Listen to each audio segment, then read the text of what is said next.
Count the years, not the years you've lived, but the years you've given away.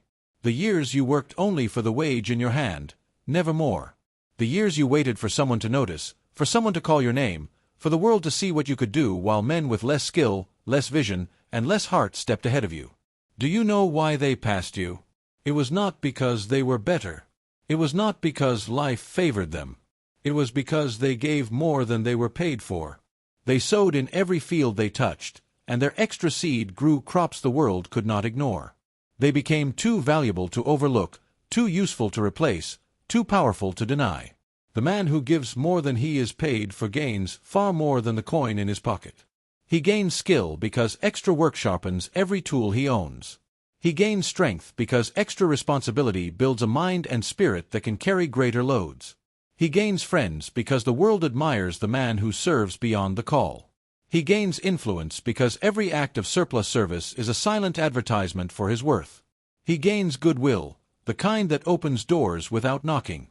He gains reputation, the quiet word passed from man to man, saying, "This is the one you can count on."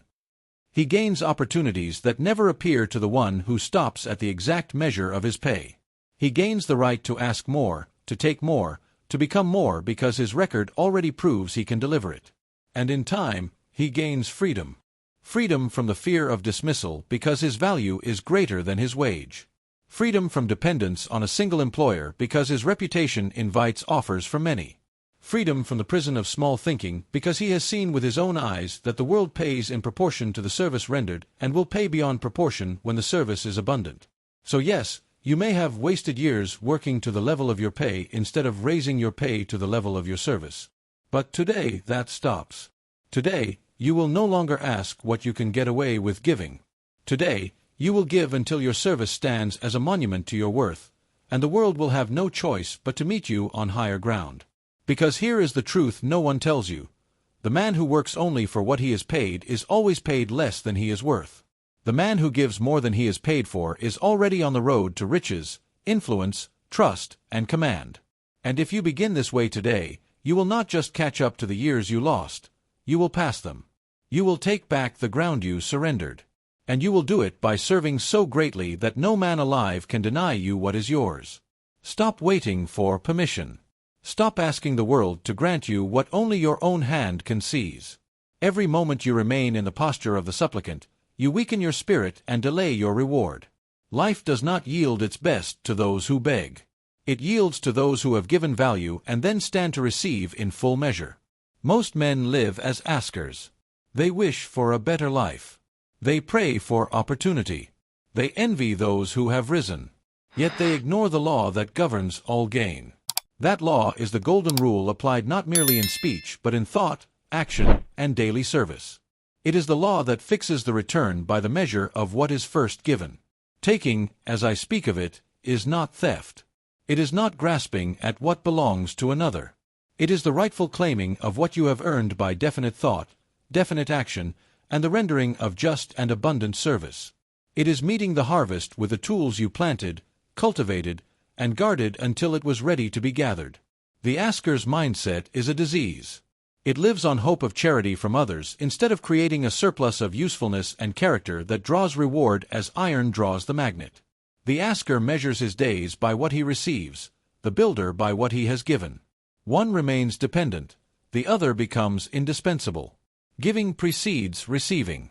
This is not sentiment, it is law. No man has risen to power without first giving more than he was paid to give, thinking more highly of others than they at first thought of him, and rendering service that was unmistakably worth more than the wage or praise he received in the moment. When you think highly of others, you plant the seed for them to think highly of you.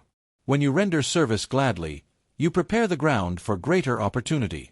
When you walk in justice toward all men, you invite justice in return. These are not hopes. They are causes, each with an effect as certain as sunrise. Consider Andrew Carnegie, who built his fortune by making others rich in opportunity, turning young men into leaders, partners, and builders. Or Henry Ford, who gave the common man a car he could afford, creating a market by serving it first. John Wanamaker built his name on fair dealing with every customer. Thomas Edison lit the homes of millions before his own name was secure in the public mind. These men did not wait to be asked for more. They gave more. They did not plead for recognition. They made themselves so useful that recognition and reward could not be withheld. They stopped asking, and they started taking, not by force, but by the irresistible pull of value delivered. You must decide whether you will remain among those who ask timidly or rise among those who take boldly with justice and merit as their claim. The world has little patience for the perpetual asker. It has every welcome for the man whose service has earned him a place at the table. From this day, speak this affirmation and make it the law of your conduct. I give first. I serve greatly. I take only what I have earned. I walk in justice toward all men. Speak it until your voice convinces your mind and your mind compels your action. This is the turning point from asking to taking, from waiting to working, from hoping to having. The Golden Rule is not a polite saying to be recited on special occasions. It is a law of conduct as fixed as the law of gravity, as certain as the law of cause and effect. Do unto others as you would have them do unto you. If you violate it, you will pay the price. If you obey it, the reward will follow as surely as the harvest follows the seed. Most men treat this rule as sentiment, fit for books and sermons but not for the hard business of life. They speak it, yet think of others with suspicion. They quote it, yet deal in ways they would not wish for themselves. They keep it only when it is convenient and wonder why fortune remains out of reach. Understand this, your thoughts toward others will, in time, become their thoughts toward you. If you sow respect, you will reap respect. If you sow suspicion, you will reap suspicion. If you secretly desire another man's loss, you invite loss into your own affairs. The mind is a transmitter, and it returns to you the quality of thought you send out. A common error is to apply the rule only after others have. Before treating others well is still an asker. He is bargaining for fairness instead of creating it. The builder applies the rule first, without condition, knowing that the seed must be planted before it can be reaped. Abraham Lincoln practiced this law even in the fiercest days of war and politics. He showed respect to allies and opponents alike, and many who once opposed him became his strongest supporters. John D. Rockefeller, in his great enterprises, valued honest partnerships and kept faith with those who kept faith with him. George Eastman treated employees as partners in his vision, creating loyalty that endured. Accurate thinking is required to apply the Golden Rule. See others not as tools for your gain but as allies in your advancement. Understand that service is not loss, it is an investment. Every courtesy, every honest dealing, every effort to think well of another is a coin placed where it will draw interest. I give you this exercise. List 5 ways you would like others to treat you. These may be fairness in trade, respect in conversation, promptness in payment, praise for honest effort, or loyalty in times of trial. Then, make those your own daily actions toward others, whether or not they have yet shown you the same. Speak this affirmation until it becomes habit. I deal justly. I give respect. I keep faith. I serve as I wish to be served. The man who lives by this law will find doors open to him that remain closed to the clever trickster and the smooth talker, for the Golden Rule, when lived, becomes a magnet that draws the very treatment you desire. The habit of asking without first giving is the slow poison of ambition. It breeds dependence, weakens resolve, and plants resentment in the heart of the giver. The man who lives by request trains his mind to expect life to come from outside himself, and each unearned favor makes him less able to create his own supply. Every time you wait for others to make your way, you give them mastery over your fate. You hand them the key to your advancement and stand idle while they decide whether or not to turn it. No man rises by permission. He rises by preparing himself to be necessary and then stepping forward to fill the place he has earned. Taking in its rightful sense means seizing opportunity because you are prepared, visible, and valuable. It means advancing toward the opening with proof in your hand of what you can do. It is not pleading for a chance, it is answering the call of readiness when it comes. The unprepared man calls this boldness. The prepared man calls it justice. Dr. Frank W. Gonzalez did not ask for charity when he needed funds to build a college. He had a definite plan, and he spoke of it with such conviction that Philip D. Armour saw the value and supplied the means. This was not begging, it was building, and the giving followed naturally because the value was certain. F. W. Woolworth did not ask for pity when he began. He offered what he could give, small goods at fair prices, and served his customers faithfully. The returns grew because the service grew. He was not an asker. He was a giver, and giving made him worthy to take his rightful reward. Envy is the language of the perpetual asker. He sees another man's gain and calls it luck or theft, never seeing the years of service and preparation that made it possible. Envy turns the eyes outward to what others have instead of inward to what can be given. It is the chief excuse of those who will not build. I give you this exercise. Identify one area in your life where you have been waiting for someone else to act. It may be a promotion you hope to be offered, a connection you hope will be made, or an idea you hope will be noticed. Replace the waiting with one act of service or creation today, something that makes you more valuable and harder to ignore. Speak this affirmation until it is fixed in your mind. I do not wait. I act. I give before I receive. I take my place by merit. The man who builds by giving becomes a man who can take without shame, for the world delights to pay in full measure where value has been freely given. Every gain you will ever enjoy is payment for value given. To take without first giving is to break the law of all exchange. And though you may enjoy the fruit for a season, the root will wither, and loss will come. The world keeps strict accounts. And where you have given nothing, it will, in time, allow you nothing. Giving is the first step to taking, not because the world is sentimental, but because service is the proof of your worth. When you give, you sharpen your skill, build goodwill, and invite opportunity. You make yourself indispensable. And when you are indispensable, no just man will deny you the place you have earned. Andrew Carnegie gave opportunity to capable men long before he took the largest share of reward. His giving was not charity, it was a deliberate building of an army of partners whose growth brought his own. He created more wealthy men than perhaps any other of his age, and, in so doing, secured his own fortune beyond contest. Charles M. Schwab gave loyalty, enthusiasm, and the readiness to do more than asked. These qualities made him invaluable to Carnegie and later to the great steel enterprises he led. His giving was in character and conduct, and it drew to him offers that others never saw. He did not wait for better terms. He gave better service. The quality of service matters as much as the quantity. Service given grudgingly is a stone dropped into poor soil. It will not grow. Service rendered willingly, cheerfully, and with attention to detail is a seed planted in rich earth. Men remember the spirit of your work as much as the work itself, and the spirit returns in kind. Do not imagine that giving means only labor. Giving may be a thought of encouragement, a courtesy extended, a plan improved, a wrong quietly corrected, or an idea freely shared. All are forms of value, and all will return to you, though the form of the return may differ from the form of the gift. Some will tell you to hold back until you are paid to give. This is the counsel of the fearful and the small. If you wish to take much, you must give more than you are paid for now. The man who matches his service to his wage will remain at his wage. The man who makes his service exceed his wage will make his wage exceed his service.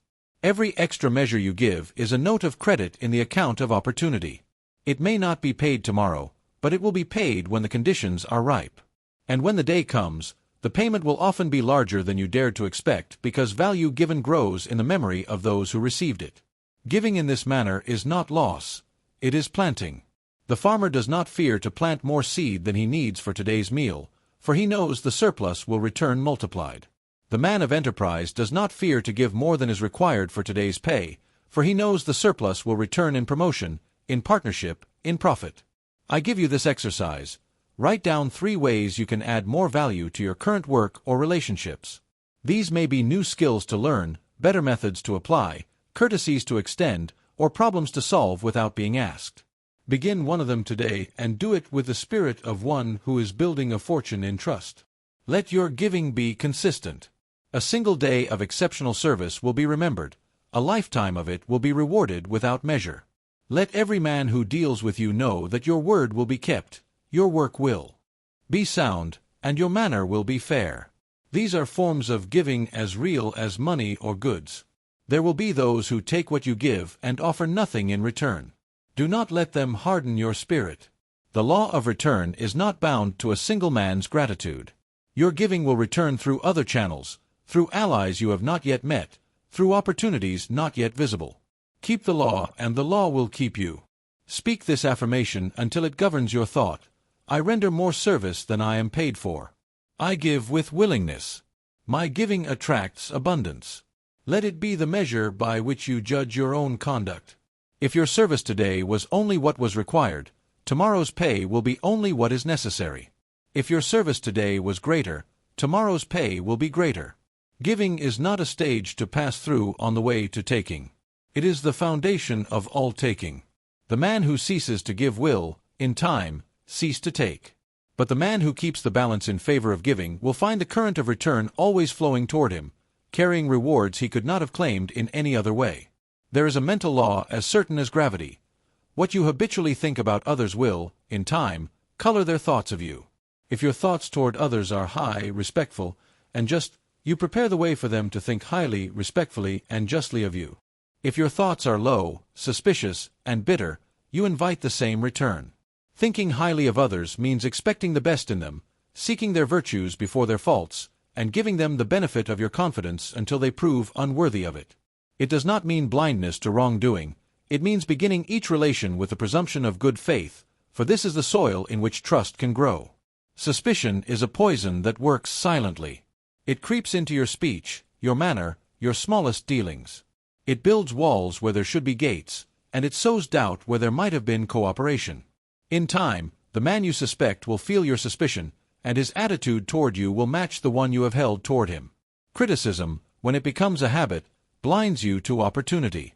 The man you dismiss in thought may be the one who could have opened the door you seek. Contempt closes more doors than poverty.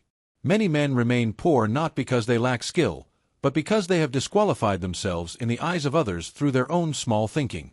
Henry Ford refused to speak ill of rivals, even when he could have gained advantage by doing so. He saw no profit in dragging down another man's name. Thomas Edison gave public credit to the teams who helped bring his ideas to life, knowing that such acknowledgment deepened their loyalty and sharpened their effort. Abraham Lincoln appointed former opponents to high office because he valued their abilities over his personal grievances. When you think highly of others, you lift yourself. The mind that is occupied with praise and recognition of good qualities becomes more open, more generous, and more attractive. People are drawn to those who see the best in them, and once drawn, they often repay the courtesy with opportunities, trust, and goodwill. Thinking highly of others also raises your own standard. You will find it difficult to act dishonorably toward a man you have trained yourself to admire. You will hesitate to cheat the man whose virtues you have often acknowledged. In honoring others, you make it harder to dishonor yourself. I give you this exercise. For the next 7 days, write down one quality you admire in each person you meet or work with. Speak of it when the occasion is right, without flattery or exaggeration. Watch how this changes the tone of your dealings and the responses you receive. You will notice that some who have been cold will grow warmer. Others who have been neutral will begin to regard you with respect. Even those who remain distant will carry in their minds the impression that you are fair in thought and generous in judgment. This impression will travel ahead of you, opening doors you have not yet reached. The habit of thinking highly of others must be genuine. Pretended respect is quickly detected and soon breeds distrust. You cannot mask your real opinion for long. Therefore, train your mind until respect is your natural starting point. Let it become as natural to you as breathing, and it will require no effort to sustain. This habit also protects you from one of the great wastes of attention, resentment. The man who fills his mind with grudges against others has no space left for plans, for improvement, for opportunity. By thinking highly of others, you refuse to carry the needless burden of bitterness, and your mind is left clear for the work that matters. Speak this affirmation daily until it shapes your conduct. I see the worth in others. I honor their strengths. I invite honor in return. Let it be both a guide and a guard toward how you treat others and a guard against the petty thoughts that would lower you. When the day comes for you to take what is yours, you will find it easier if you have built a reputation for fairness and respect. Men will not resist your advancement if they have known you to think well of them and deal justly with them. Many will help you take what you have earned, seeing in your gain a reflection of your regard for them. The world does not cheer the man who reaches the top by treading on every other man along the way. It cheers the man who climbs while giving respect and encouragement to others, for his rise feels like a gain for all. By thinking highly of others, you make it easier for them to think highly of your success and to welcome it. Giving alone is not enough. Many men give greatly yet remain in the shadows because they lack the courage to claim the reward that is rightfully theirs. They work, they serve, they contribute beyond their pay, and then they step back, allowing others with more daring to take the position, the profit, or the recognition. This is not humility, it is surrender. There is a time to give without asking, and there is a time to take what is due. The law of cause and effect demands balance. If you have sown, you must reap. If you have built, you must own. If you have earned, you must accept. To refuse the harvest you have worked for is to break the law as surely as if you had tried to harvest without sowing. The fear that stops men from claiming what they have earned is often the fear of criticism. They worry that others will say they are arrogant, greedy, or undeserving. But the truth is that the world rarely gives to those who do not ask and never to those who refuse to take. Those who shrink back invite the bold to step forward and take their place. Decision is the first key to claiming what is yours. Decide that you will not leave your fate in the hands of chance or in the pockets of others. Decide that the work you have done gives you the right to step up, speak out, and take possession of the opportunity when it appears.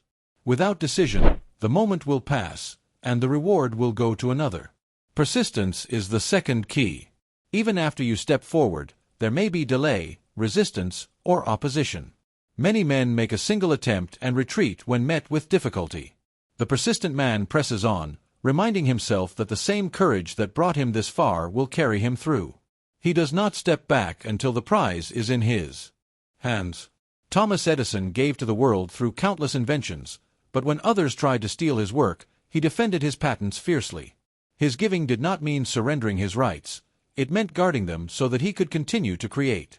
Andrew Carnegie did not apologize for taking control of opportunities he had built through years of strategic service.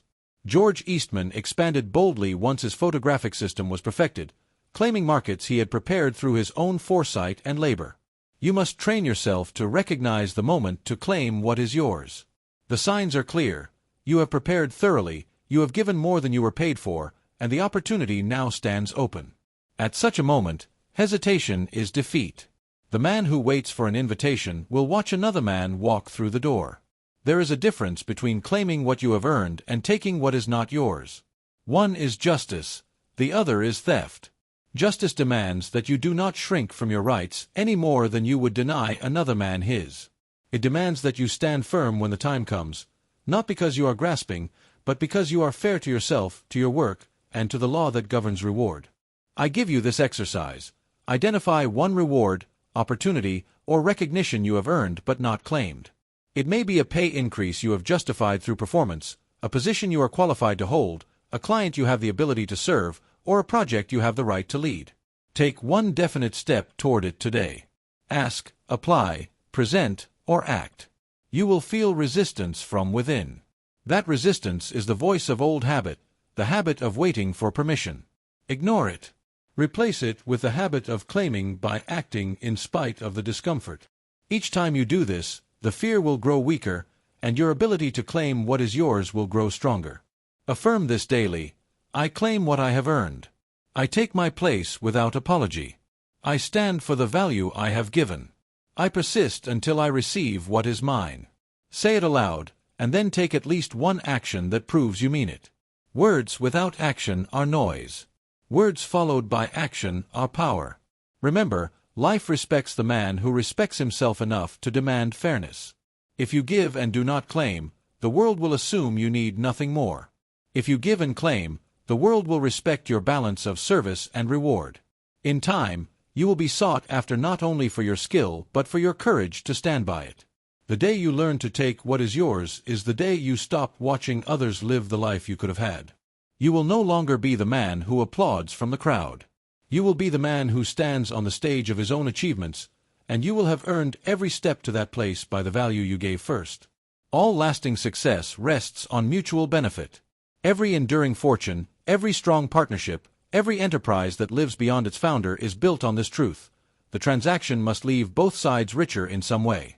If one side gains while the other loses, the gain will be short-lived, for injustice carries within it the seed of its own destruction.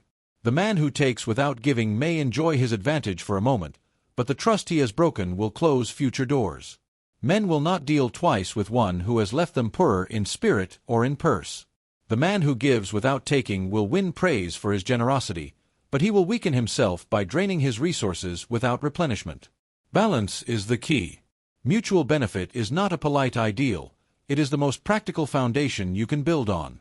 It creates allies instead of adversaries, loyal customers instead of one-time buyers, and partners who work for your gain because they know their own gain is tied to it. This is the law in commerce, in leadership, in friendship, and in life. John D. Rockefeller was often criticized by those who misunderstood his methods, but those who dealt closely with him knew he structured agreements so that both he and his partners profited. It was this habit that built networks of cooperation that spanned industries and lasted decades. John Wanamaker built his mercantile empire by ensuring customers felt they had gained in every purchase. He was not content to take their money. He wanted them to feel they had received more in value than they had given in price. This principle brought them back again and turned his name into a guarantee of fairness. The law of mutual benefit applies to labor as well. The employer who pays less than the service is worth will lose his best men to fairer hands. The worker who gives less than he is paid for will lose his position to one who delivers more. Both sides must profit, or both sides will eventually suffer. This principle also governs reputation. When men know that dealing with you leaves them better than before, your name will travel ahead of you, opening opportunities without your asking. But if they leave feeling diminished, your name will close doors before you arrive. Your reputation is the compound interest of mutual benefit. To apply this law, examine every relationship, every transaction, every agreement you hold.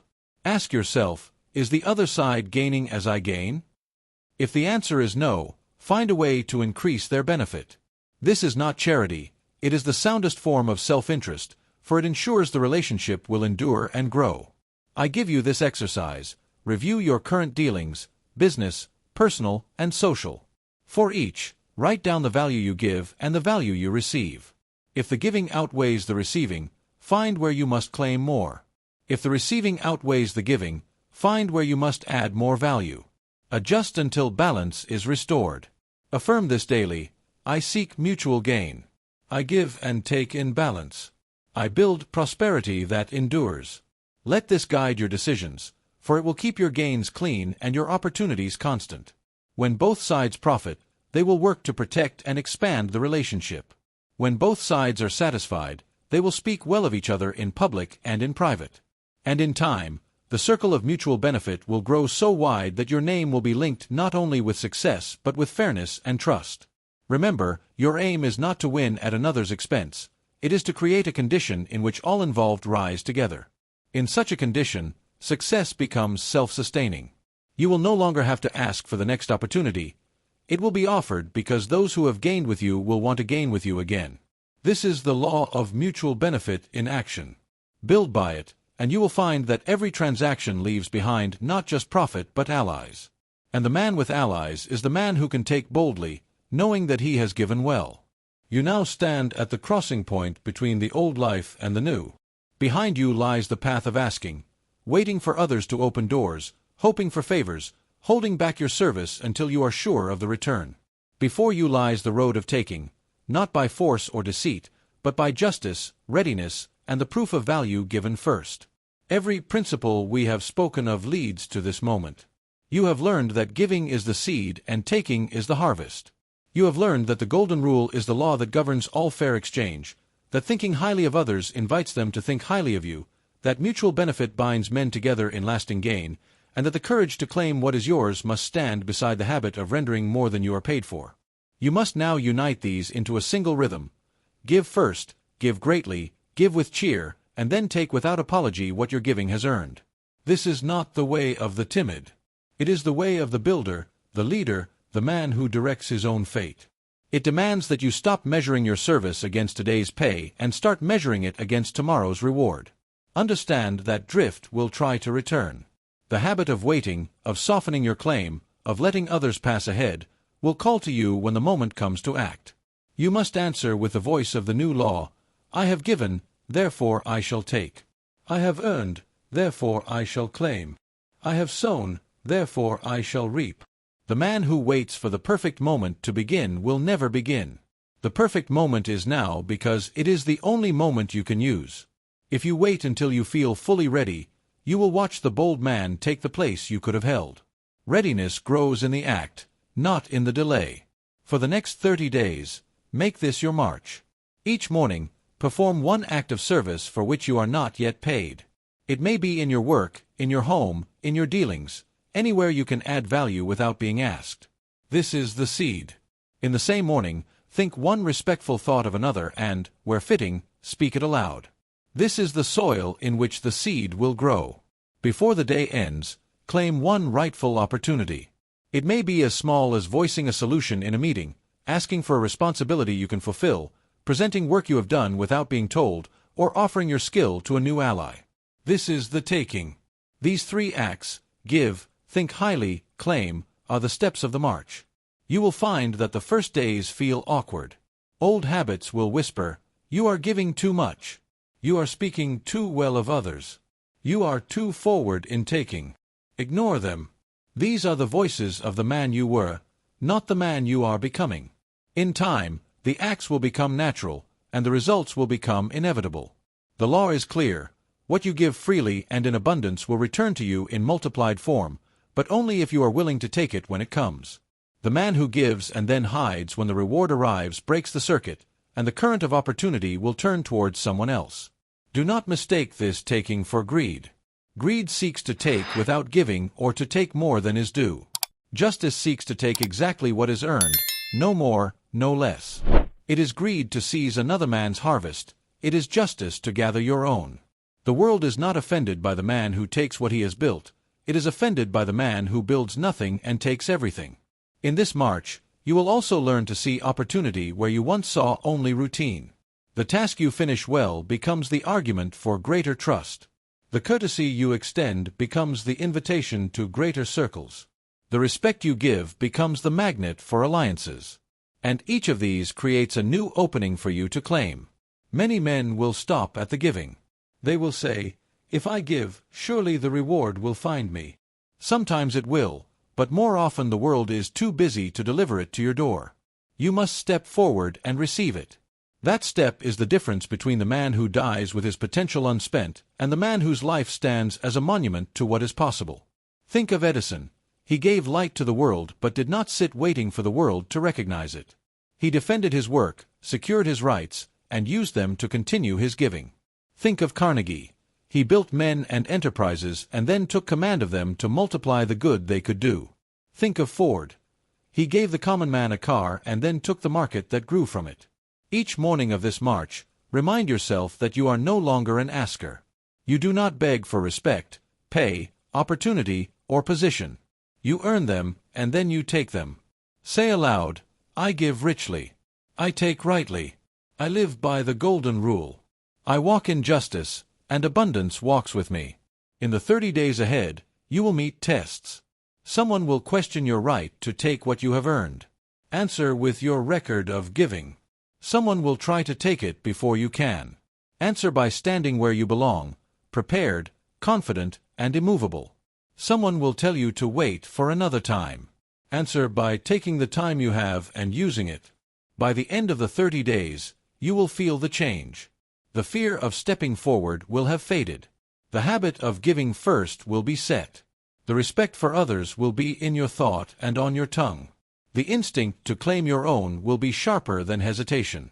You will be a man who no longer waits for life to hand him his share. He takes it because he has given the world cause to give it to him. From then on, you must keep the rhythm. Give daily. Think highly daily. Claim daily. These are not steps to use for a month and forget. They are the permanent march of the man who governs his own destiny. If you stop, drift will return, and you will find yourself again at the mercy of others' will. The greatest gain of this march will not be the rewards you take, though they will be many. It will be the transformation of your own mind from one that looks outward for permission to one that looks inward for decision. That mind will never again be satisfied to sit idle while another man claims the prize. When you look back on your life, let it be said that you were a man who gave without measure, who respected without condition, who claimed without fear, and who left the world richer than he found it.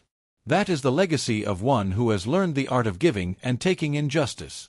I leave you with this charge: begin today. Do not plan for next week, next month, or next year. The march begins now with one act of service, one thought of respect, and one rightful claim. Repeat it tomorrow and the day after until it becomes your nature. Then watch as the world begins to shape itself around you, offering more than you once thought possible because you have learned to give without limit and to take without shame.